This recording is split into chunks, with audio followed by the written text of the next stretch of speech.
5 बातें जो हर लड़का किसी ऐसे शख्स से सुनना चाहता है जिसे वो बहुत ही ज्यादा मानता हो या पसंद करता हो। पहली, आई बिलीव इन यू। मुझे तुम पर भरोसा है या तुम भरोसे के लायक हो। ये बात किसी भी लड़के के दिल पर लगती है। दूसरी, तुम हैंडसम हो या इस ड्रेस में अच्छे लगते हो। तीसरी, तुम मुझे बाकी लड़कों जैसे नहीं लगते। छोटी सी बात है मगर बहुत असरदार है। चौथी, मैं तुम्हारे साथ सेफ महसूस करती हूँ या करता हूँ। ये किसी भी इंसान को उस पर प्राउड फील करवाती है। और पांचवी, तुम हमेशा मेरे फेस पर स्माइल लाते हो। तुम्हारी मौजूदगी मुझे खुशी देती है। ये सभी बातें किसी भी इंसान के दिल में घर करने के लिए काफ़ी है। और भाई मुश्किलें तो आती रहेगी, जितनी भी कोशिश कर लो कुछ ना कुछ चीज़ें तो आपकी लाइफ में होती ही रहेगी। आप बस अपनी आदत बना लो कि अब इसको जश्न की तरह इंजॉय करोगे। और भाई बेशरम बनना बहुत ज़रूरी है, मगर हर चीज़ में नहीं, बस कुछ चीज़ों में।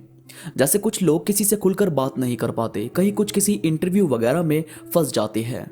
तो मैं आपको कुछ टिप्स बताता हूं जो आपकी शर्म दूर करने में बहुत बड़ी हेल्प करेंगे। सबसे पहले है सेल्फ इमेज। अब भाई हम सबके दिमाग में ना हम सबकी कोई ना कोई इमेज सेट है, और यही है सबसे बुरी चीज़।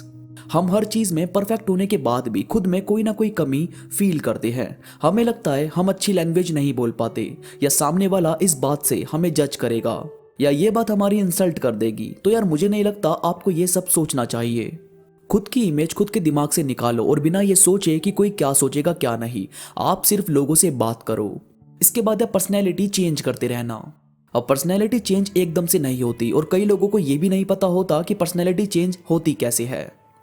देखो यार, सीधा सा मतलब है कि आप अब तक जैसे रहते आए हो उसमें थोड़ा सा बदलाव आपकी आदतों को बदल देगा, और आपकी आदतें बदलेगी तो ऑटोमेटिकली आपकी पर्सनैलिटी बदल जाएगी। जैसे कोई लड़का भोंदू टाइप था और आप उससे काफ़ी टाइम मिले नहीं, और इसी बीच उसने नई चीज़ें सीखी, नए कपड़े ट्राई किए, हेयर स्टाइल बदला और अपने अंदर और बाहर दोनों तरफ बदलाव किए, और उसके बाद आप उससे मिले तो आप हक्के बक्के रह गए कि आखिर इतना चेंज कोई कैसे हो सकता है। तो भाई इसे ही कहते हैं पर्सनैलिटी चेंज करना। इसके बाद है नई लैंग्वेज पर काम करना। देखो यार, आपको आपकी लैंग्वेज के अलावा, जैसे हिंदी के अलावा या जो आपकी मदर टंग है उसके अलावा दूसरी लैंग्वेज पर भी काम करना चाहिए। भले ही वो आप ना बोल पाओ, मगर खुद को ऐसा बना लो कि कम से कम वो आप समझ सको। अब हमारे देश में मोस्टली लोग इंग्लिश में भी बात करते हैं, तो खुद को कम से कम इतना तो बना ही लो कि आप वो समझ सको, और यही चीज़ आपकी शर्म को कम करने में वाकई मदद करेगी। और एक बहुत छोटी सी मगर बहुत पावरफुल कहानी सुनाने जा रहा हूं, जरा फोकस करके सुनना। एक बार एक चील किसी पेड़ पर बैठकर आराम कर रही थी। मतलब कुछ भी नहीं, बस आराम से बैठी है और ठंडी हवा के झोंके को फील कर रही है। अब वहां नीचे से एक खरगोश जा रहा था, तो उसने जैसे ही चील को देखा तो रुक गया। रुकने के बाद उससे बोलता है कि सुन, जैसे तू यहाँ आराम से बैठी है और कुछ नहीं कर रही, क्या मैं भी ऐसे बैठ सकता हूँ? तो उस चील ने कहा कि हाँ, क्यों नहीं, तू भी बैठ सकता है। फिर वो खरगोश वहीं जमीन पर आराम से बैठकर रेस्ट करने लगा। अब उसके ऐसा करते ही पीछे से एक लोमड़ी आई और उसे आकर पकड़ लिया और मुंह में दबाकर अपना खाने के लिए ले गई। तो इस कहानी से आपको क्या सीखने को मिला? आपको सीखने को मिलता है ये कि आप रेस्ट करो, आराम से बैठो, कोई दिक्कत नहीं, बस आपको बैठना होगा टॉप पर। जितना हाई आप बैठोगे आपका कोई बाल भी बांका नहीं कर पाएगा। तो जब तक वहां तक नहीं पहुंचते तब तक तो चलना पड़ेगा।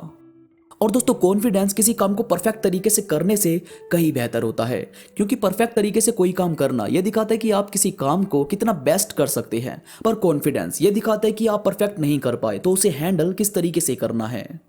दोस्तों, उम्मीद है ये बातें आपके माइंड को पावर देने में, आपके थॉट्स को और ज्यादा पावरफुल बनाने में मदद करेगी। वीडियो पसंद आई हो तो प्लीज लाइक करो और कमेंट में मुझे जरूर बताओ कि आपको ये बातें कैसी लगी।